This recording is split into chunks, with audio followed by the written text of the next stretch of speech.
So 24ஆம் தேதி தேட்டரில் ஒரு ஜெயந்தி விழாவும் 30ஆம் தேதி பசுமண்ணில் ஒரு ஜெயந்தி விழாவும் நடக்க போகுது. மாதிரி மதுரையில் பாருங்கள், நிச்சயமாக இது வந்து பால் கூட எடுப்பாங்க, முளைப்பாரி எடுப்பாங்க, காது குத்த போகிறாங்க, மொட்டை அடிக்க போகிறாங்க. இந்த படத்தை தேட்டரை எப்படி கொண்டாட போகிறாங்கன்னு பாருங்கள். அதுவும் பிரிட்டிஷ் பீரியடுக்கு முன்னாடி நடந்த ஒரு வரலாறு அது.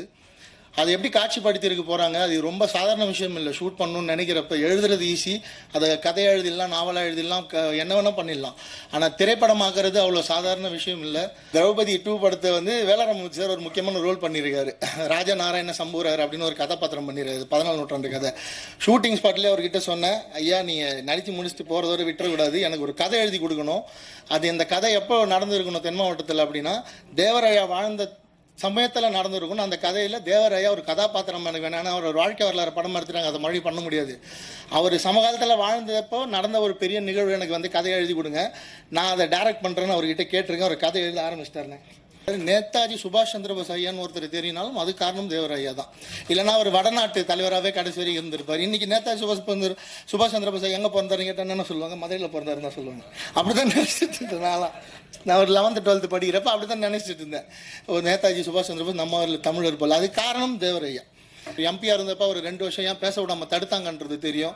அவர் போய் பார்லிமெண்ட்டில் பேசினப்போ அந்த 20 நிமிஷம் எவ்வளோ பெரிய ஸ்பீச் கொடுத்தாரு, எதை பற்றி பேசினார்ன்றது புரியும். அரசியல் படுத்த படம்னா முத்துராமலிங்க தேவராயா மாதிரியான அரசியல் தலைவர்களை பற்றி படிக்கணும். ஸோ நான் யங்ஸ்டர்ஸ் கிட்ட, காலேஜ் ஸ்டூடெண்ட்ஸ் கிட்ட கேட்குறது, தயவு செஞ்சு இந்த படத்தை தேட்டர் பார்க்க விருப்பம் இல்லைன்னா கண்டிப்பாக ஓடிடியில் வந்ததுக்கப்புறம் பாருங்கள், அதுவும் அந்த ப்ரொடியூசருக்கு நல்லது தான். ஆனால் இந்த படத்தெல்லாம் பாருங்கள், பார்த்தா தான் உங்களுக்கு அரசியல்னு என்னென்னு புரியும்.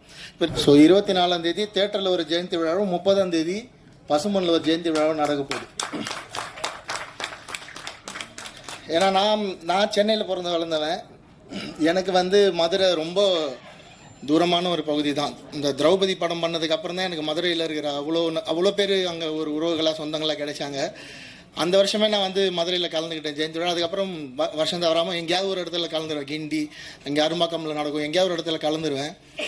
ரொம்ப பிரமிப்பாக இருக்கும் பார்க்க. என்னென்னா ஒரு வாழ்ந்த மனிதர் இந்த தலைமுறையில், அதாவது அவர் கூட வாழ்ந்தவங்க இன்னும் யாராவது கண்டிப்பாக உயிரோடு தான் இருப்பாங்க. அப்படி இருக்கிற ஒரு நிலையில் ஒரு வாழ்ந்து மறைந்த மனிதருக்கு ஆகம விதிப்படி கோவில் கட்டி இன்றைக்கும் போனாலும் அங்கே வந்து ஆரத்தி எடுத்து, நான் போயிருக்கேன் அந்த கோவிலுக்கு, பசும்பொன்னில் ஆரத்தி எடுத்து திருநீர் கொடுத்து ஒரு தெய்வமாகவே இன்னும் வணங்கி அவரோட விழாவுக்கு வந்து முளைப்பாரி எடுத்து, காவடி எடுத்து, பால் குடம் எடுத்து, மொட்டை அடித்து, ஒரு மனிதனுக்கு இதெல்லாம் வந்து கிடைக்குதுன்னா அவர் எப்படி வாழ்ந்துருப்பார்.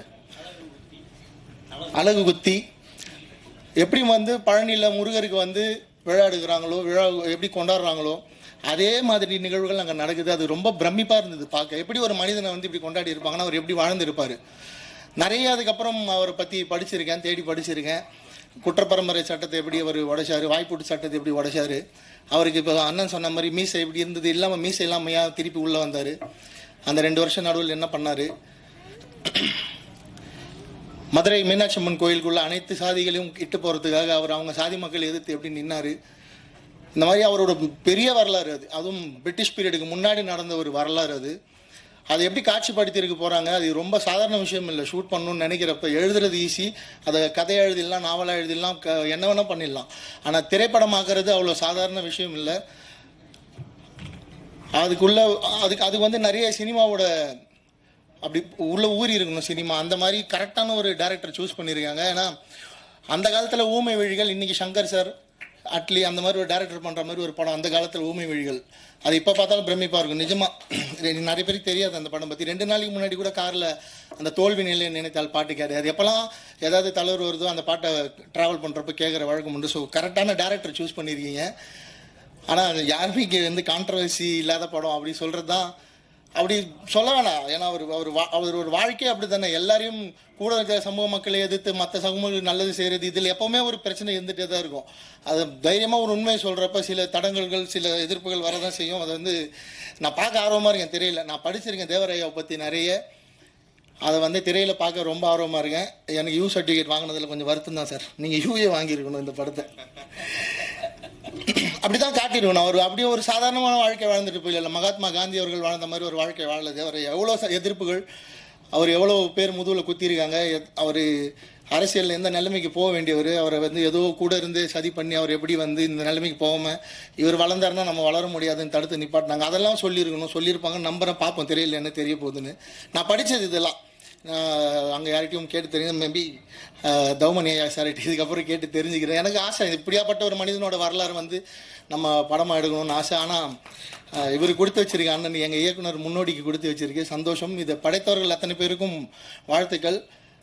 படம் பார்த்துட்டு கண்டிப்பாக என்னோட ஆசையை நான் பூர்த்தி செஞ்சதுக்காக நான் வந்து மோகன்ஜி எடுக்கிறதா இருந்தால் நாங்கள் எல்லாரும் சேர்ந்து ப்ரொடியூஸ் பண்ணுறோம். நான் சொல்லியிருக்கேன்னா நம்ம நான் சொல்கிறேன் திரௌபதி 2 படத்தை வந்து வேளாராமூர்த்தி சார் ஒரு முக்கியமான ரோல் பண்ணியிருக்காரு. ராஜா நாராயண சம்பூரார் அப்படின்னு ஒரு கதாபாத்திரம் பண்ணியிருக்காரு. 14 நூற்றாண்டு கதை. ஷூட்டிங் ஸ்பாட்லேயே அவர்கிட்ட சொன்னேன், ஐயா நீங்கள் நடித்து முடிச்சுட்டு போகிறதோட விட்டுறக்கூடாது, எனக்கு ஒரு கதை எழுதி கொடுக்கணும். அது இந்த கதை எப்போ நடந்துருக்கணும் தென் மாவட்டத்தில் அப்படின்னா தேவராயா வாழ்ந்த சமயத்தில் நடந்துருக்கணும். அந்த கதையில் தேவராயா ஒரு கதாபாத்திரம் எனக்கு வேணும். அவர் ஒரு வாழ்க்கை வரலாறு படம் எடுத்துட்டாங்க, அதை மொழி பண்ண முடியாது.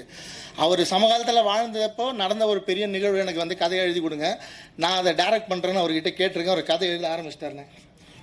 நிஜமாவே வேலராமூர்த்தி சார்கிட்ட தான் இருக்குது. அந்த கதை எப்போ கொடுக்குறாரோ நிச்சயமாக நான் தென் மாவட்டத்து வாழ்வியில் ஒரு படமாக எடுக்கணும். அது ரொம்ப நாள் ஆசை. இப்போ தான் அவர்கிட்ட கேட்டிருக்கேன். ஒரு கண்டிப்பாக பண்ணித்தரேன்னு சொல்லி அதுக்கு ஒர்க் பண்ணிகிட்டு இருக்காரு.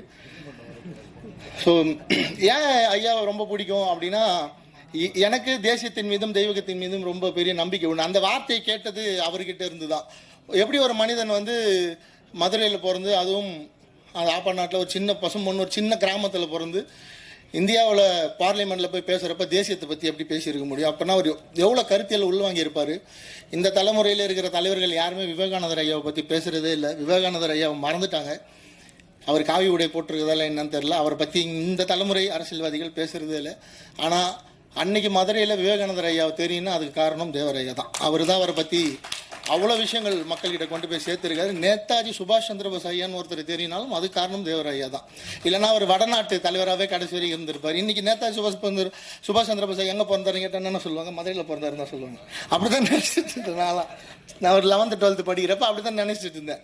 ஒரு நேதாஜி சுபாஷ் சந்திரபோஸ் நம்ம தமிழ் இருப்பல. அது காரணம் தேவரையா. அன்றைக்கி அந்த கருத்தியல் உள்வாங்கி இருக்காரு. இந்த நாட்டுக்காக விடுதலை கிடைக்கணும், நம்ம அதுக்கு ஒரு தலைவரை தேர்ந்தெடுக்கணும். அவர் வடநாட்டுக்காரராக இருந்தார், யாராக இருந்தாலும் பிரச்சனை இல்லை. அவரோட கருத்து எப்படி இருக்குது, அதிரடியாக தான் நம்ம சொந்தத்தை வாங்கணும் முடிவு பண்ண ஒரு அதிரடியான மனிதன் அவர். அவர் வந்து ஒரு 2 வருஷம் போயிட்டு திருப்பி இறை நம்பிக்கை ஏற்றுட்டு வரப்போ தான் அந்த மீசையை மொழிச்சது. நான் படித்த வரலாறுங்க ஐயா, அது சரிண்ணா.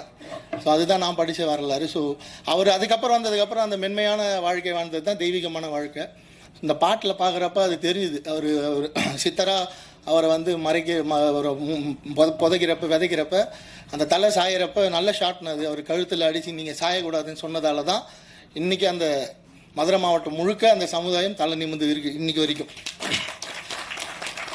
அவர் வந்து இங்கே நிறைய பேர் சொன்னாங்க அவர் ஜாதிய தலைவர் இல்லை, அது இல்லை. இருந்தால் என்ன தப்பு? அவர் சொல்லி கொடுத்துட்டு போன அந்த மரியாதை அந்த பாசமும் இன்றைக்கி வரைக்கும் கடத்தி வந்துட்டுருக்குல்ல. நம்ம ஒரு விழாவுக்காக மதுரைக்கு போனால் பயமாக இருக்கும். இவங்க வந்து நம்மளை ட்ரீட் பண்ணுறது பார்த்து. நான் சாப்பிட உட்காந்தா சுற்றி 20 பேர் நிற்பாங்க. டேய் அந்த பொரியல் வை, இதை போடு. நான் பசி அனுப்ப தீர்ந்துச்சு சொன்னால் கூட 2 வேளை எக்ஸ்ட்ரா போட்டு சாப்பிட்டு இது வரைக்கும் ரொப்பி அனுப்புனா தான் அவங்களுக்கு சந்தோஷம் வரும். அந்த மாதிரி விருந்தோம்பல் பண்ணக்கூடிய ஒரு மக்கள், அதை சொல்லி கொடுத்துட்டு போனவர் அவர் தானே. அந்த மக்கள் அப்படி தானே பழகி வச்சிருக்காரு. நீங்கள் வம்பு பண்ணால் அவங்க திரும்பி வம்பு பண்ணுறாங்க. யாரும் சும்மா இருப்பா? ஒருத்தர் போய் வம்பு பண்ணால் எந்த சமுதாயம் சும்மா இருக்கும்? தமிழ்நாட்டில் அவ்வளோ அமைதியான சமுதாயம் ஏதாவது இருக்கா தமிழ்நாட்டில்? அதெல்லாம் தப்பு. ஏன்னா நான் பார்த்துருக்கேன். மூர்த்தி என்ன பக்கத்தில் இருக்காரு சாட்சி. அவர் ஆஃபீஸுக்கு போன ஒரு நாள் எங்களை எப்படி பயமுறுத்தினாருன்னு கேளுங்க. சுற்றி அவங்க ஆஃபீஸ் ஸ்டாஃப் 50 பேர், நாங்கள் 5 பேர் தான் போனோம். அதை தான் சொல்கிறேன். அதை சொல்லிக் கொடுத்தது யார்? அந்த அன்பு அந்த மரியாதையை சொல்லிக் கொடுத்தது யார்? திருமார் அண்ணன், இந்த ஆர்கே சுரேஷ் அண்ணன் வந்தவொடனே கட்டி பிடிச்சி பேச வைக்கிறது, இதெல்லாம் சொல்லிக் கொடுத்தது யார்? அவர் தூத்துக்குடியில் அண்ணன் இருக்கார் ஒருத்தர், எசகி ராஜா அண்ணன். இந்த ரத்னவேல் பாண்டியன் அண்ணன் இருக்கார். என்னை கூப்பிட்டு மதுரை ஃபுல்லாக ஊராக சுற்றினவர். கூட பிறந்த அண்ணன் மாதிரி. இப்போ எனக்கு இந்த 20 நாள் கஷ்டப்பட்டு இந்த படத்தை கூப்பிட்டு வந்தார். அவ்வளோ பிரச்சனையான படத்தையும் கூப்பிட்டு வந்தார். அண்ணன் தேட்டருக்கு கூப்பிட்டு போயிடுங்க, நான் நல்லபடியாக படத்தை கொண்டு போய் சேர்த்துருங்க. எப்படியாவது ஒரு 300 தேட்டருக்கு கொண்டு போய் போட்டுருங்க இந்த படத்தை. தமிழ்நாடு முழுக்க இருக்க இளைஞர்கள் இந்த படத்தை போய் பார்க்கணும். நம்ம வெறும் யங்ஸ்டர்ஸாக நம்ம வந்து ஆட்டம் பாட்டம் அனிருத் சார் மியூசிக் இருந்தால் தான் படம் பார்ப்போம் அப்படிலாம் இல்லை. இந்த மாதிரி ஒரு தலைவர் வாழ்ந்துருக்காங்க. இவரை படிச்சிங்கன்னா தான் நீங்கள் வந்து நேதாஜி சுபாஷ் சந்திரபோஸ் ஐயாவை தேடி படிப்பீங்க, விவேகானந்தர் ஐயாவை தேடி படிப்பீங்க. தமிழ்நாட்டோட வரலாறு தெரியும், அரசியல் என்ன நடந்துன்னு தெரியும். அவர் எம்பியாக இருந்தப்போ அவர் 2 வருஷம் ஏன் பேச விடாமல் தடுத்தாங்கன்றது தெரியும். அவர் போய் பார்லிமெண்ட்டில் பேசினப்போ அந்த 20 நிமிஷம் எவ்வளோ பெரிய ஸ்பீச் கொடுத்தாரு, எதை பற்றி பேசினாருன்றது புரியும். அதெல்லாம் புரிஞ்சால் தான் நீங்கள் வந்து அரசியல் படுத்தப்படுவீங்க. இல்லைனா இன்றைக்கி அரசியல் படுத்தப்படாமல் இருக்கிறீங்கன்னு ஒரு பெரிய குற்றச்சாட்டு இருக்குது ஒரு நடிகர் பேரோட கட்சியில். அந்த மாதிரியே தான் கடைசி வரைக்கும் இருக்கணும். நீங்கள் அரசியல் படுத்தப்படணும்னா முத்துராமலிங்க தேவரையா மாதிரியான அரசியல் தலைவர்களை பற்றி படிக்கணும். அது வந்து நீங்கள் எதிர் நம்ம பார்க்க மாட்டோம், கிரிஞ்சி படம், பூமர் படம் அப்படிலாம் சொல்லிட்டு ஒதுக்குனீங்கன்னா உங்களுக்கு கடைசி வரைக்கும் அரசியல் புரியாது. நீங்கள் வந்து கடைசி வரைக்கும் ஏதாவது வைப் பண்ணிவிட்டு சுற்ற வேண்டியது தான். ஸோ நான் யங்ஸ்டர்ஸ் கிட்ட, காலேஜ் ஸ்டூடெண்ட்ஸ் கிட்ட கேட்குறது, தயவு செஞ்சு இந்த படத்தை தேட்டர் பார்க்க விருப்பம் இல்லைன்னா கண்டிப்பாக ஓடிடியில் வந்ததுக்கப்புறம் பாருங்கள். அதுவும் அந்த ப்ரொடியூசருக்கு நல்லது தான். ஆனால் இந்த படத்தெல்லாம் பாருங்கள், பார்த்தா தான் உங்களுக்கு அரசியல்னு என்னென்னு புரியும். இப்போ ரீசெண்டாக நீங்கள்லாம் ஒரு ஸ்டாண்ட் எடுத்ததுக்கப்புறம் தான் இங்கே தமிழ்நாடு அரசியல் என்ன நடக்குதுன்னு உத்து பார்த்து நிற்கிங்க. இதை பல வருஷமாக உத்து பார்த்து பேசுறதால தான் பல பழியை வாங்கின்னு இருக்கும். நீங்கள்லாம் இப்போ இதெல்லாம் ஏன்னா பேசுகிறீங்கன்னு. ஸோ இது ஒரு அரசியல் படமாக தான் நான் வந்து எதிர்பார்க்குறேன். அப்படி தான் தேட்டரில் போய் ஃபஸ்ட்டு ஷோ பார்க்க போகிறேன் மக்களோட உட்காந்து. இந்த குழுவினருக்கு இதில் தேவரையாவை நடித்த பஷீர் அண்ணனுக்கு நான் கிட்டத்தட்ட 4 வருஷமாக பார்க்குறேன். பஷீர் அண்ணன் இதே கெட்டப்பில் தான் இருக்கார். அதான் சுரேஷ் அண்ணன் சொன்ன மாதிரி தான், அவர் பார்க்குறப்பெல்லாம் தூரமாக போயிடுவார். ஐயோ எப்படி போய் பேசுறது, இந்த கெட்டப்லேயே தான் இருக்கார். ஒரு 4 மனுஷனாக இருந்தால் எப்படின்னா இந்த படம் பண்ணீங்க, எப்படின்னா என்ன கஷ்டப்பட்டீங்க, பீரியட் ஃபிலிம் ஆச்சு அப்படிலாம் கேட்கலாம். பார்க்குறப்பெல்லாம் இந்த கெட்டப்லேயே இருப்பார். வணக்கம் சொல்லிட்டு அப்படி கடந்து போயிடுவான். பயமாக இருக்கும் பேசுறதுக்கு.